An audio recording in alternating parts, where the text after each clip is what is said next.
Hey everybody, it's Ryan. Thanks for downloading today's show. And just a reminder, as always, Wake Up War Chant is brought to you by our friends at For the Table, Madison Social, Central and Township, in the heart of College Town.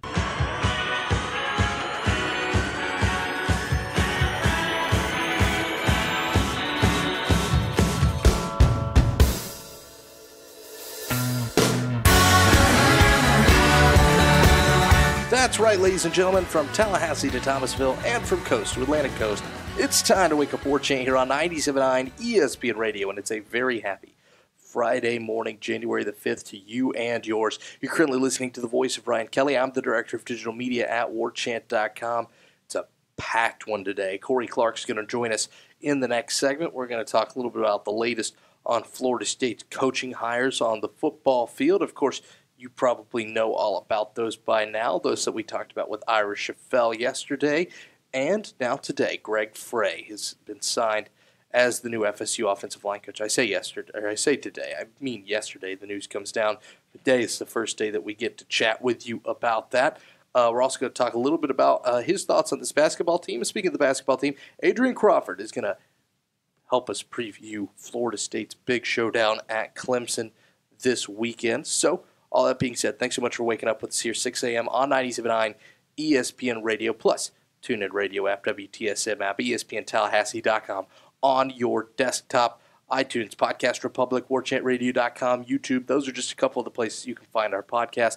Thanks so much for giving us reviews there. Give us 5 stars if you like the show. Give us a good review if you like the show. It always helps us out, and it always is appreciated. Radio at WarChant.com. There's your email address. At Wake Up WarChant is your Twitter account to get in touch with the show. And, well, hopefully, I'm hoping next week with the dead period going away, let's do a Renegade Express, but let's do a recruiting Renegade Express, because we're going to have Michael Langston on hopefully here on Monday to help break down the Under Armour Bowl that, of course, happened yesterday, and the Army Bowl, which is happening this weekend. We wanted to give you a 2-for-1 there, so that's why we held off on that for today. So, with all that being said, we've got a lot of show. Corey Clark's interview's just under 25 minutes. Adrian's just under 16. So that I don't have a lot of time to talk right here. So what I'm going to do is we're going to step aside, take a little bit of a break, breathe, and when we come back, it's an extended interview with Corey Clark. And then after that, it's an extended chat with Adrian Crawford previewing the Miami Hurricanes. So stick around. Come right back. It's Wake Up War Chant on 97.9 ESPN Radio. Brought to you by your friends at For the Table.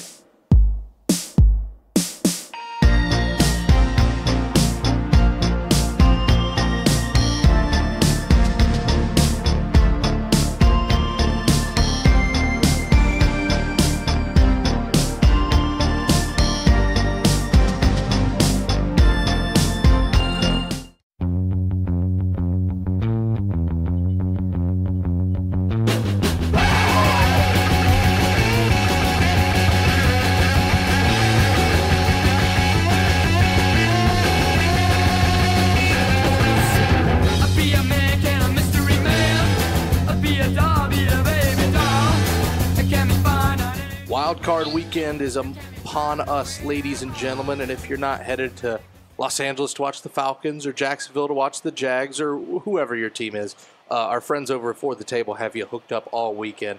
Madison Social, Central, and Township, all there in the heart of College Town to meet all your NFL playoff needs. Make sure you're out there having a great time if you're still here in town. Time to bring aboard Mr. Corey Clark, the senior writer of WarChant.com. And Corey, before we get to anything, I know Florida State's got a new offensive line coach. They won a pretty big game of basketball over the next couple days. But first of all, did you think you'd see the day, your Dogs, in the national championship game against Alabama? You know, no, not really. I mean, they had a couple of chances under Richt, but they always found a way to lose the wrong game, including to Alabama, which was a de facto national championship game in 2012, I think, when the winner would have played Notre Dame. Georgia lost. They didn't call a timeout when they should have, and they completed a pass to the 4 and the clock ran out, or however that stupid thing ended. That was as close as I thought they'd get. But people have always talked about it being a sleeping giant, and if you can get somebody in there that can get the best recruits in the state and stay home, you got a chance. I think I didn't think Kirby would get it there this quickly. But I guess I thought there was a chance. You know, the last time they were in a national championship game, I was 5. I don't remember it. I was not a Georgia fan then at all. But, I mean, I would have remembered it anyway when I was 5. But I didn't grow up a Georgia fan.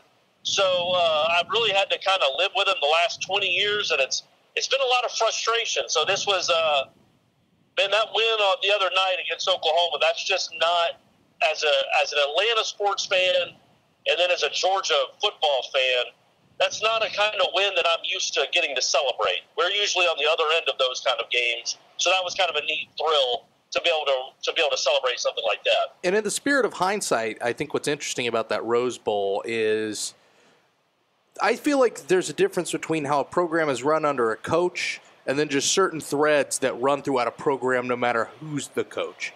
And I think Georgia and Oklahoma were both at a point where, all right, we know their history in big games. We know what they tend to do when the spotlight's on them. One of these two is going to leave this game in good shape for a national title. Of course, playing for it in the Dogs' backyard in Atlanta, it turns out, for Georgia. But the other one kind of gets to join Virginia Tech in that they are what they are till they aren't clubbed, to where it's no matter who seems to be the coach, that just kind of seems to be the MO of the program. And I think the fact that Kirby and Lincoln Riley both had those expectations going on against that game, that had to be immense pressure for them. And at the end of the day, a blocked field goal ends up being the difference. Well, yeah, and you know, the defense actually did play a lot better because, you know, the first 3 or 4 possessions, I'm like, man, Oklahoma's going to score 85 points. Georgia has no answer to this because, quite frankly, I'm a Georgia fan, but I'm not an SEC. I'm certainly not an SEC homer. I mean, you know, if you follow me on Twitter or read any of my stuff in the past, I think the SEC hype has been incredibly overblown the last decade or so. Even though this year we do have 2 teams from that conference playing in the national championship game, I do think there might be the only 2 good teams in the conference. And you know, Georgia didn't face anybody like that. Georgia, who was the best quarterback Georgia faced? They don't play good offense in the SEC. They just don't. Certainly not in the SEC East. So Georgia just got, you know, punched in the face repeatedly, and you could tell they just weren't used to a quarterback they could play. And then they kind of got their feet under them and made plays and all that. I just, you know, and I was thinking about the game itself. I really don't know how much pressure Georgia is under, but I know Alabama's under no pressure. I mean, you know, you win titles every other year, and you're always playing in these games. You're used to this moment. I mean, there's an inherent pressure that comes when you're playing for a championship. But, man, you know, Georgia fans certainly are like, man, when are we going to get back here? When are we going to ever get a chance to get back here and do this? Alabama fans know they'll be back there next year. And I think all those players realize, okay, we'll probably be back here next year anyway, because we're always back here. So even if we don't play well tonight, not that great athletes think like this, I just think they can play looser because they're always in these games and they expect to be in them every year. And that's where I really wonder how Georgia will come out and if they come out tight. Because I certainly don't expect Alabama to come out tight, and I don't expect Saban to coach tight. I expect fake, you know, he does trick plays, onside kicks, all that stuff. I expect Saban to do all that again in this game too. I'm absolutely with you. I do think it's a great matchup. It's a great storyline. You don't always want to see 2 teams from the same conference play each other, but at the very least, it's not a rematch. So there's the good news in that. Of course. Sure. And I will say this, though, that it is neat, again, as a Georgia fan, and I'm not like I am a diehard Atlanta Braves fan and a diehard Falcons fan. I'm not really a diehard Georgia Bulldogs fan just because, you know, the last 10 years of my life, I haven't really gotten to watch them play a lot on Saturdays because of my job. So I am a fan, and I was certainly really excited the other night. But I go into this game thinking, man, this is just neat to be here. It's just neat to get to have a team you cheer for, and Florida State fans can certainly appreciate this. Have a team you cheer for on the big stage is a really neat thing. And for Georgia, it has been 37 years since they've been on the big stage. So you just kind of enjoy it and hope you get a chance to win the game in the fourth quarter. Moving on to Florida State's more pressing concerns, sir. They have themselves a new offensive line coach. It's Greg Frey, of course, alma mater, played at Florida State, here with the Seminoles.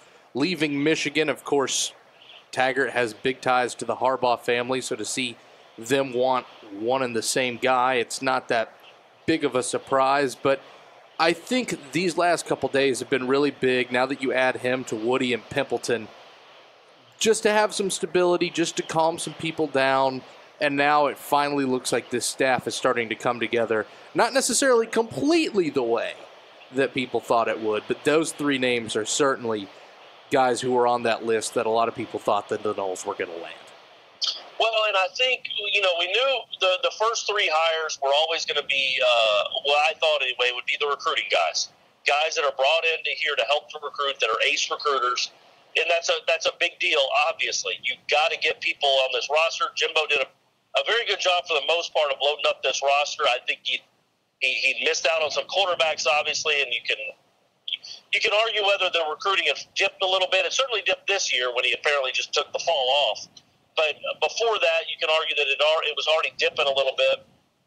So you got to get recruiters on the staff. I think the two biggest hires that Taggart had to make coming into this was obviously defensive coordinator, and that we should be hearing on that, I would assume, in a day or two. You can't wait too much longer there.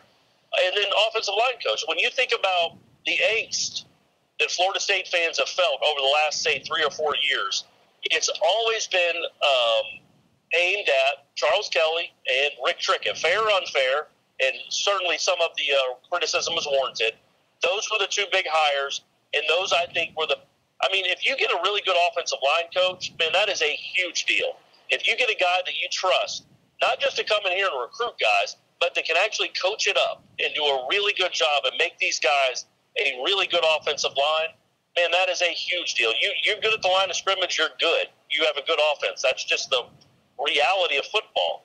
And quite frankly, the last 3 years, 2 years specifically, but really the last 3 years, Florida State's offensive line has been mediocre at best and sometimes a train wreck.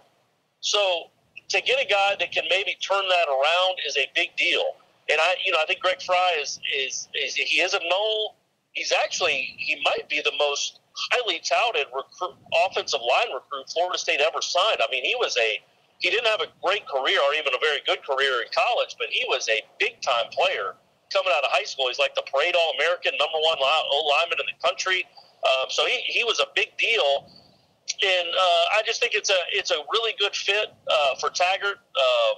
He's obviously proven he can coach. He's been doing it a long time. He helped start South Florida's program.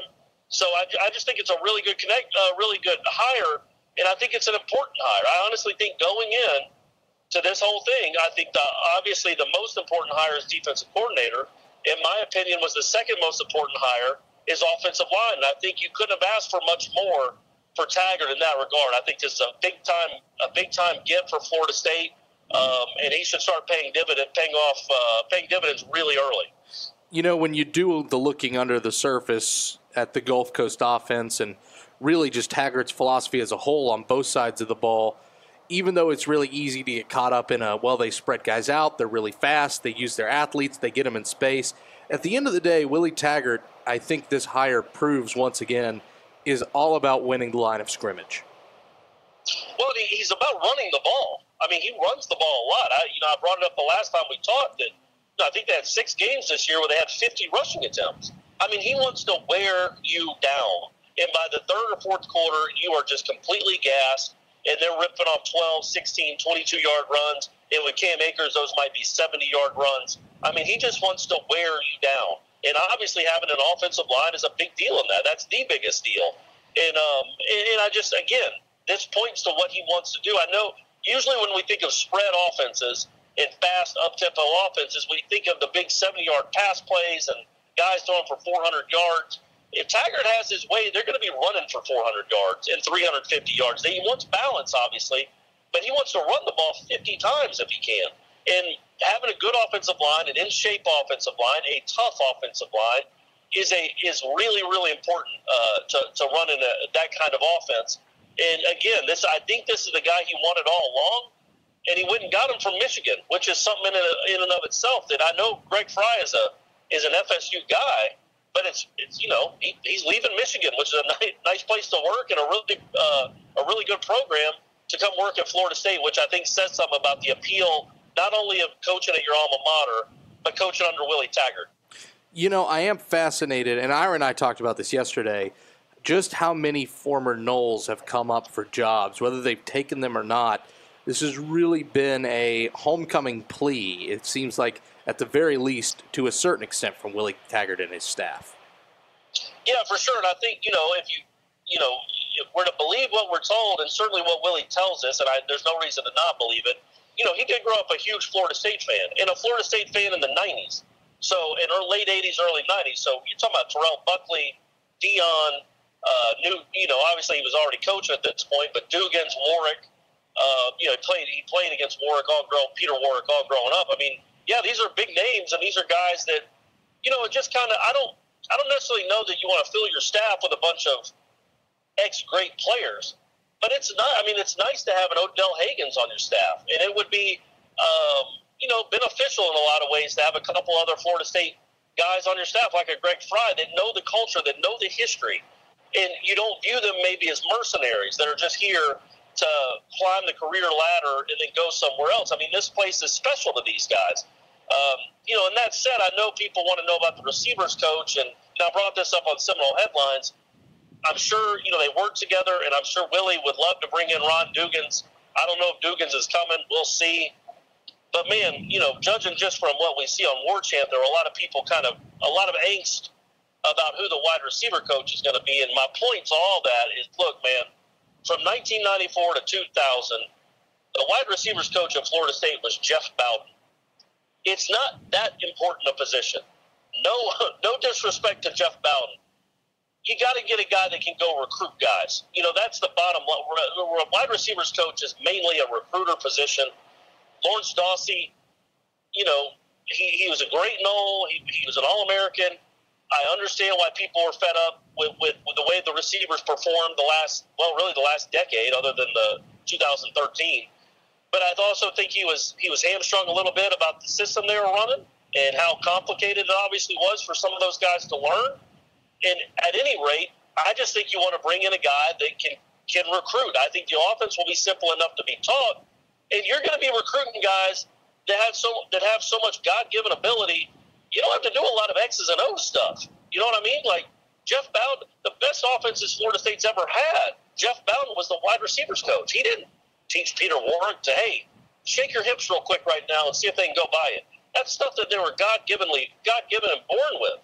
And, all of those guys, Lavernius Coles, Dugans, Anquan Bolton, you go get those guys. And I would caution people to stop worrying so much about the wide receivers coach. I get that defensive coordinator is the most important position, obviously. But you got the guy you wanted at head coach. He'll fill in his staff with guys that will bring players to this program and make this offense fun again. Just trust in that, because I think that's the truth. I think that's what we're going to see. No matter who the wide receivers coach is, this offense will be fun again, and they're going to load this roster with talent. You mentioned hopefully defensive coordinator being settled here in the next couple days. One of the original favorites for the job was Mike Elko. We find out that he's going to be joining Jimbo Fisher's staff in College Station yesterday. And now a lot of the attention is shifted to co-defensive coordinator over in East Lansing for the Michigan State Spartans, Harlan Barnett. And Georgia's Mel Tucker has kind of been a guy who's raised up recently. I think both of those, it's very, very clear that if those are kind of the two big-name final candidates for this job, Florida State certainly is going to have no problem paying these guys. Yeah, man, look, and I brought this up before, too. Two of the last three coordinators at Florida State, defensive coordinators at Florida State, are now head coaches in the SEC. This is a job where if you stay here and do well for 2 or 3 or 4 years, you can almost name where you're going to go. I don't know that being the defensive coordinator at Michigan State is similar, especially a co-defensive coordinator. I don't know that you're going to go from Michigan State to a Power 5 head coaching job when you're the defensive coordinator.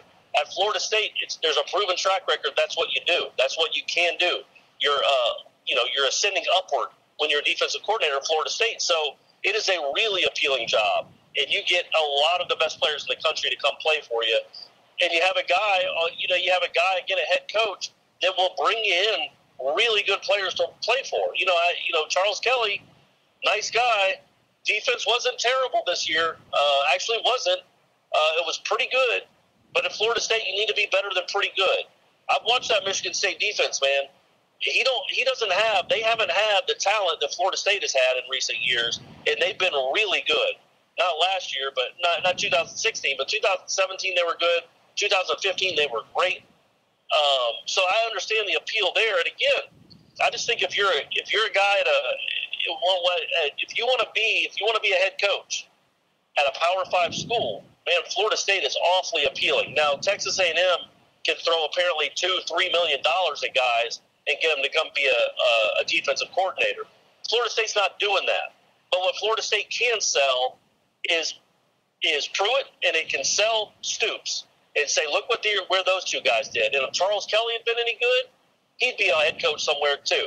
So I think that's the selling point that Taggart has. You get to work with these great players, these All-American recruits, and in 2, 3, 4 years, you can be a head coach somewhere.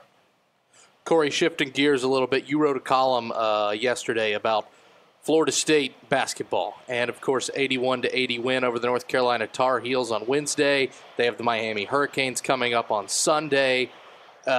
This is a team that is starting to really, I think, turn some heads. The fact that they played as well as they did against Duke, the fact that they really tried their best to give that game away in the last couple minutes and were still good enough to beat North Carolina. This team is really starting to remind me of those junkyard dog teams that went to those 4 straight NCAA tournaments. What would happen if they were a little bit more athletic? What would happen if they had a little bit more basketball IQ? It's starting to show it's the recruiting outside of the one-and-dones. And listen, Malik Beasley was a lot of fun to watch. Jonathan Isaac was a lot of fun to watch. Dwayne Bacon was a lot of fun to watch at times. There's been those superstars that have really bolstered it up. But those middle of the class guys, even though most of them are high 3s to 4-star athletes that Leonard Hamilton's brought in over the last couple years, the middle of the pack recruiting, I guess you could say, is really starting to pay dividends with this team, especially as they start to buy into that team's message. Well, and what they've done more than anything, in my opinion, is they brought in guys that can really shoot. I mean, the last 3 games they've hit 45 threes. I mean, that's nuts. That's never happened at Florida State. I just think they've got 6 or 7 guys that can shoot, that are confident shooting. And yeah, the end of that game was a bit of a nightmare offensively. But what they have more skill, like you said. They play good defense. They can't rebound as well right now without Kumache, but they do think he's coming back. So if they can just stay above water until they get back, I think they could be a real bear to go up against, because he's a shot blocker and a rebounder. He makes your defense even better, and he's not a terrible offensive player. The freshman big kid is a terrible offensive player right now, so that's why he can't stay on the floor. But, yeah, I think when you look at the C.J. Walkers, Angola wasn't a huge recruit. Angola kind of came out of nowhere. You're looking at guys that Fiondu. Those guys weren't all that heavily recruited, and they're contributors, and they're big time. They can be big time players. I think Fiondu is going to be a great player by the time he's done here.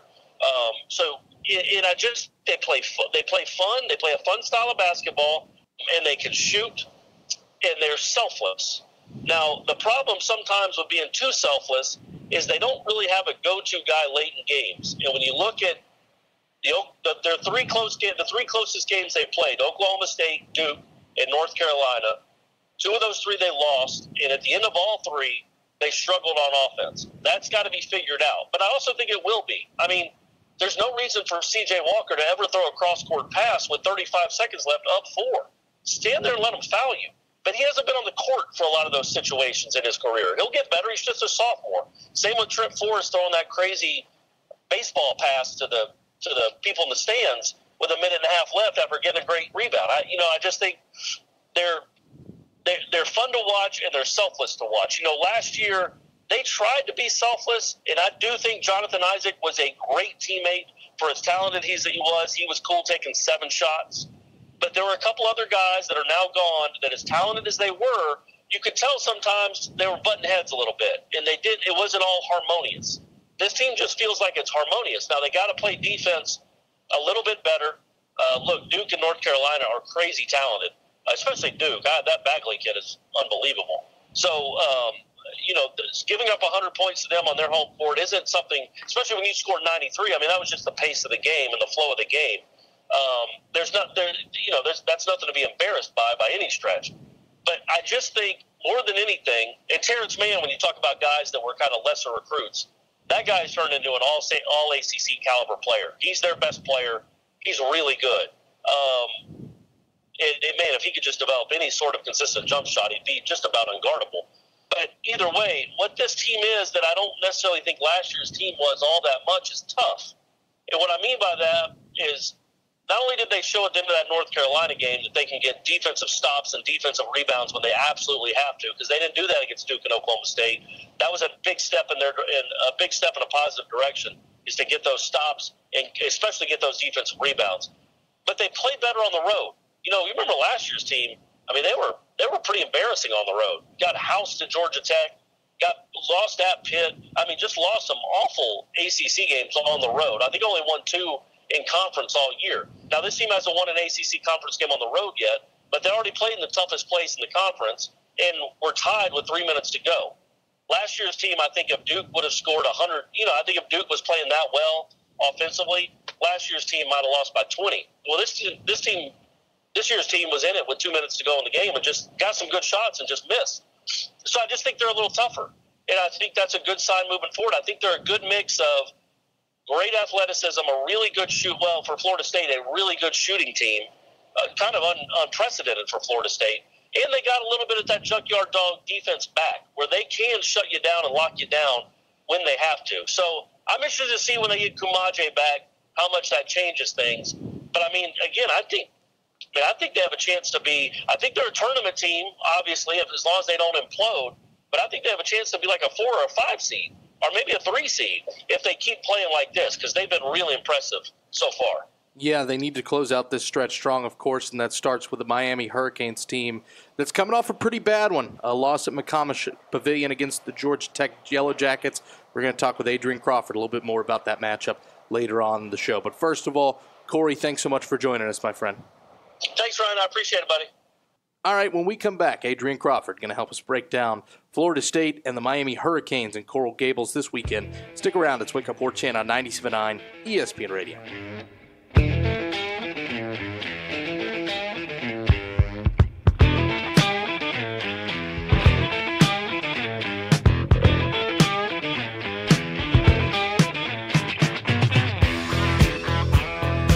All aboard the Taggart train! I'm really excited about FSU football and the Willie Taggart era. Did you hear there's also a new era happening at warchant.com? Did Warchant get a new coach? No, but they did get a star player. Corey Clark is joining the team. Between Gene Williams, Ira Scheffel, and Corey, that's nearly 50 years of experience covering the Seminoles. Glad I finally took advantage of that 30-day free trial offer and subscribed. And now you get the added bonus of reading Corey Clark's insight into the Noles. Warchant.com, your ultimate Seminole sports source.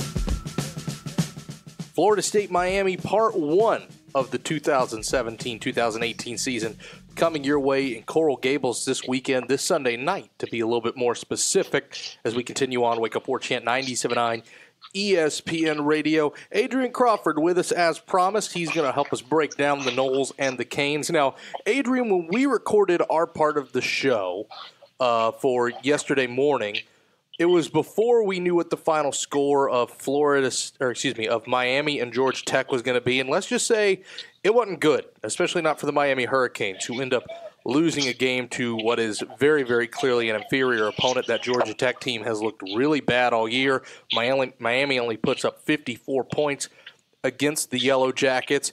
And so my question to you is very, very simple. Is it harder to play a good team coming off a bad loss than it usually would be to play them? I think it's a little bit harder because I think that the next few days of practice is going to be pretty intense for Miami. Those coaches are going to have those guys ready to play. Jim Larrañaga is, especially teams you're playing. Jim Larrañaga, veteran coach, very good basketball coach.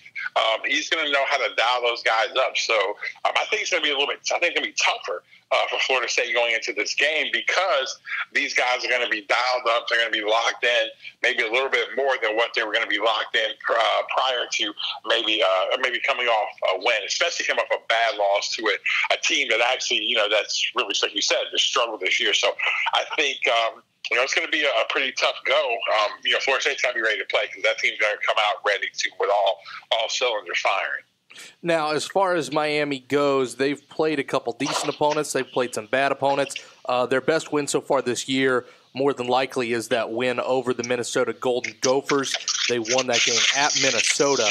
But you look up and down the schedule, and there's a lot of, shall we say, easier victories than most on this schedule. And that's not to say Florida State hasn't played a decently easy out of conference, but we know FAMU is not a great team at the moment. We know UNF is having a down year by their standards in the Atlantic Sun. Princeton, not quite what they're used to being. George Washington, a common opponent that Florida State and Miami played. Miami did go to GW. They ended up only winning 59-50. Florida State blew them out. So you look, there hasn't been a lot of really tough tests for this Miami team so far, save for that Minnesota game, which is why I'm interested to see just how much their stats as a team, Adrian, hold up. They are the second best points allowed defense in the NCAA. They're only allowing 58.9 a game. That's pretty crazy when you think about it. But on the other foot, they're a really rough offensive team when it comes to putting up points, 213th in the nation. So I think this Florida State's already kind of had their water test game. They've already kind of had their big benchmark gut check game. They ended up playing, of course, Duke and North Carolina, as hard as it can get to start conference play.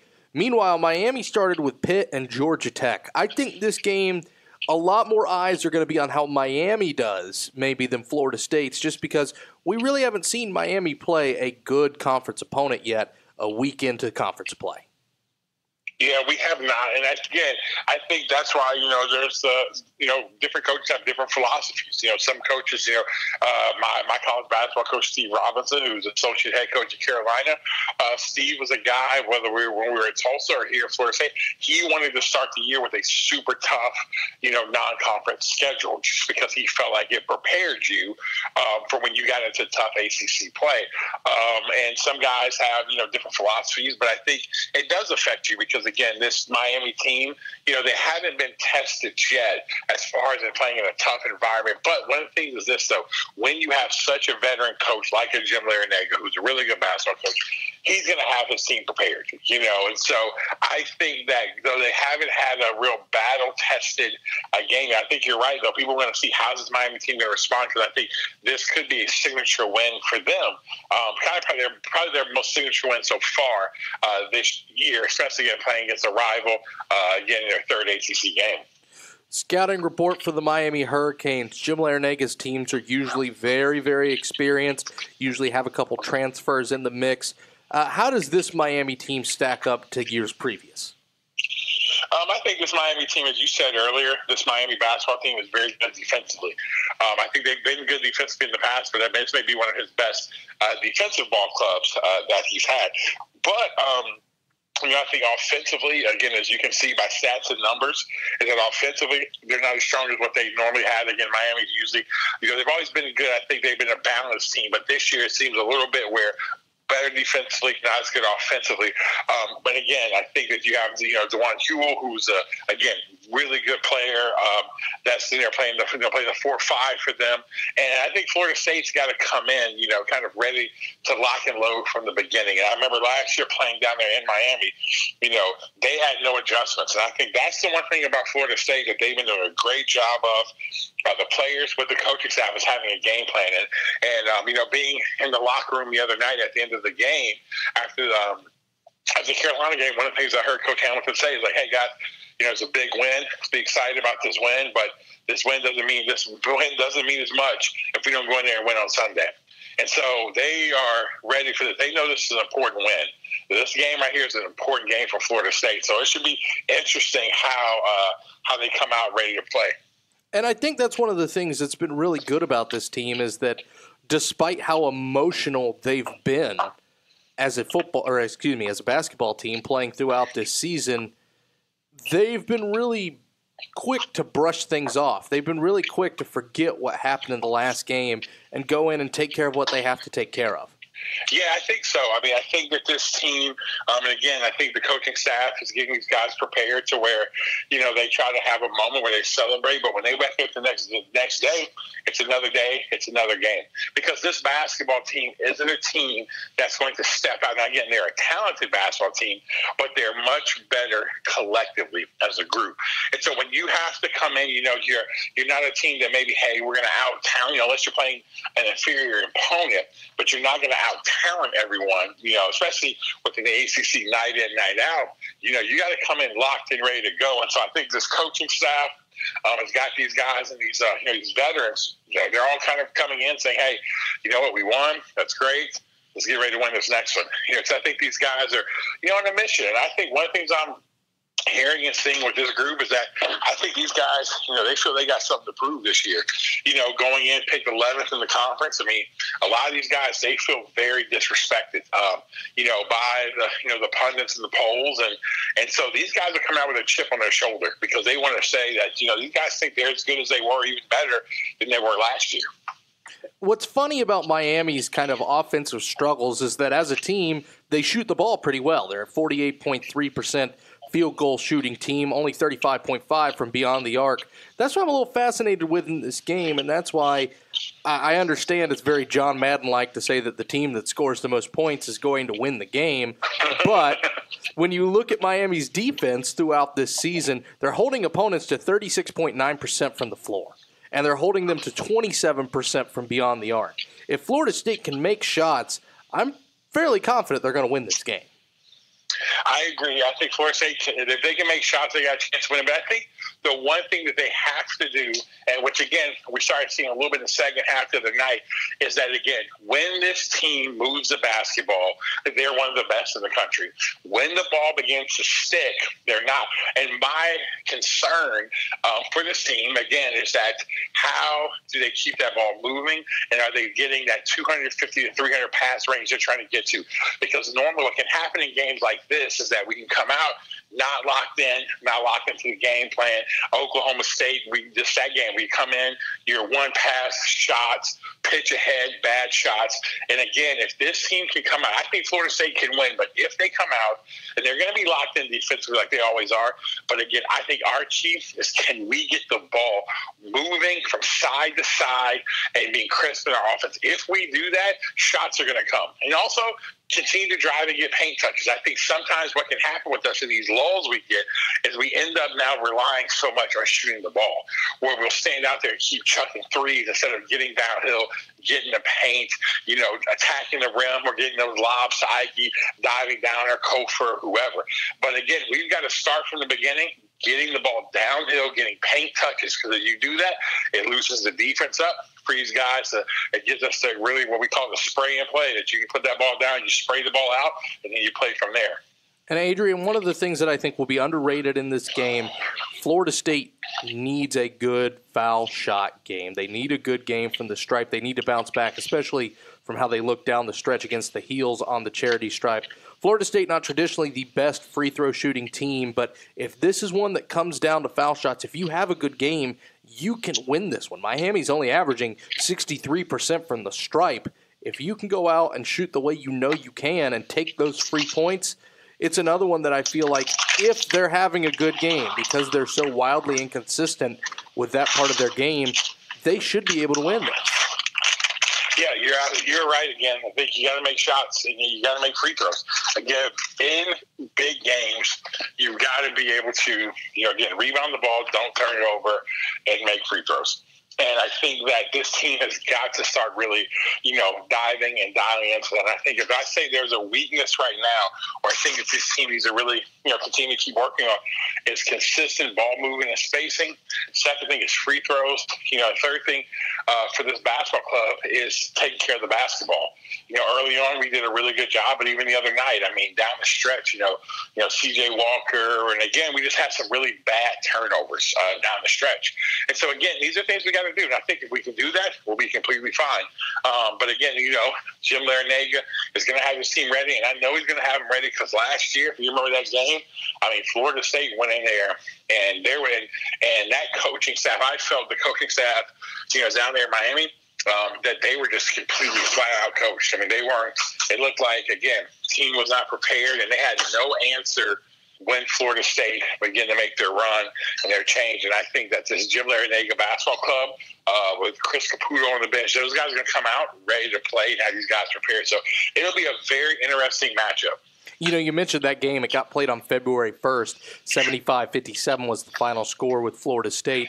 What a lot of people forget about that game in Coral Gables that Florida State ends up winning going away is that was the last part of a 3-game road trip for FSU, and they were 0-2 headed into that game. They got embarrassed by the Georgia Tech Yellow Jackets. They ended up losing by 10 to Syracuse in a game where they blew a couple opportunities. I want to know your thoughts, Adrian. We already talked about Miami's maybe state of mind after going up to Georgia Tech and losing that game. What do you think happens on Sunday, and why do you think the mindset's maybe different this time around for Florida State and not just Miami? I think that, I think Florida State, I think the mindset is going to be I think the mindset they've been having all year. This coaching staff has done a great job of getting these guys locked in, it seeming almost every game. We had to slip it down down there, when we played against Oklahoma State, which again, me and you talked about on the show that, we notoriously, we played terrible in that tournament. And so again, we had that. But I think, this team's going to come in and I think they're going to be really prepared for it. I think, I believe, if I'm not mistaken, Coach Charlton Young is going to have a scout for this game. And I think if he's got the scout for this game, again, they're going to come in ready to be prepared to play against this basketball club. So these guys have got a mentality this year. They are a street fight type team, and they're coming out to punch you in the mouth. So I think they're going to be ready to play. They're going to be ready to play. It's just going to be the level of, is Miami going to be ready to play? I don't doubt Florida State's ability to step out there and be ready to play. I think their mentality, they will be there, locked in, ready to go. Because, again, they're going to come back to practice tomorrow, or today, actually. They're going to come back to practice today, and it's going to be like, hey, that game's over with. It's a new game. And those coaches are going to put such an emphasis and kind of create a culture like guys, like they're going to treat practice as if, man, this game coming up is the most important game they will ever play all season. And they've kind of been doing that with these guys. Every game, hey, this is the most important game that's in front of us. And I think if those guys can stay locked in, I think they're going to be okay. I'm with you. I think this is one that Florida State probably ends up winning. I think some things would have to go wrong on their end for Florida State to lose, just because I feel like they've been better fire tested and they're maybe a little bit ready or more prepared for a game like this early on. Adrian, thanks so much, my friend. Always appreciate it. Thank you. All right, ladies and gentlemen, that'll do it for us today. My thanks to Adrian. My thanks to Corey Clark for joining us earlier. When we come back on Monday, we're going to have a recap for you on Florida State Miami. We're going to have a recap for you for the Under Armour Bowl that happened yesterday and the Army Bowl. We wanted to make sure we get both of those together with Michael Langston, so you're going to get that recap on Monday. And, well, hopefully I'm happy on Monday. Hopefully we get a big win in Duval for the Buffalo Bills to get a hurting. I would be rather thrilled about that if Jacksonville could do that. So my thanks to everyone. My thanks to you guys for listening. Golick and Wingos up next here on 97.9 ESPN Radio.